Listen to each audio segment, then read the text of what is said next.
নমস্কার। কবি বিথি চট্টোপাধ্যায়ের লেখা কবিতা অলৌকিক।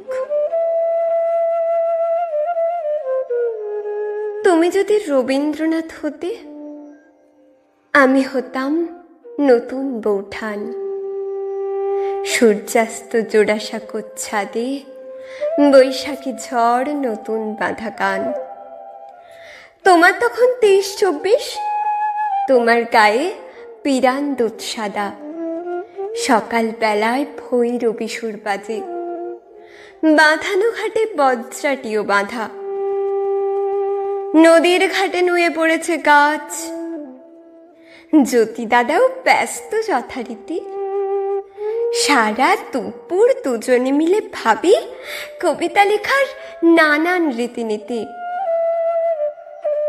সন্ধে নাগাদ লেখাও হয়ে যায়, তবুও কত গল্প বাকি থাকে। সেবার তুমি বিলেত যাওয়ার পথে জাহাজ রেখে মনে করতে কাকে? দেখতে দেখতে তোমার নাম হলো উদীয়মান নবীন কবি বলে। আমার মুঠি আলগা হয়ে আসে, তোমার জন্যে পাত্রী দেখা চলে। তুমি নতুন বন্ধু পেয়ে যাও, আমার তো আর কেউই তেমন নেই। গোপনে রাখা ঘুমের বড়ি নিয়ে হারিয়ে যাই আলোক বর্ষেই।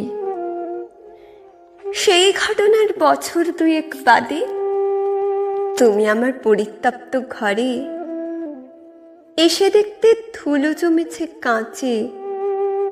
হঠাৎ হাওয়ায় বইয়ের পাতা ওড়ে, তুমি তখন মন্ত্রমুগ্ধ হয়ে বসে পড়তে পালঙ্কের কাছে। মৃদু ডাকতে, নতুন বৌঠান কোথায় তুমি?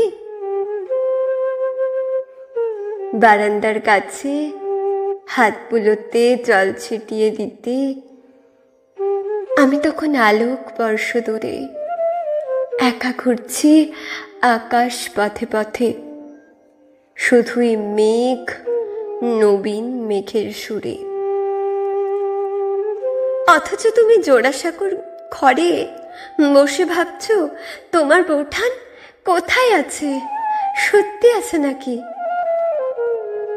ভেবে তোমার কলম খরসান। তুমি যদি রবীন্দ্রনাথ হতে, তাহলে এক কিংবদন্তি হতো।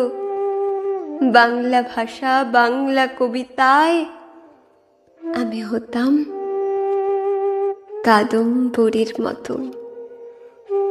নমস্কার।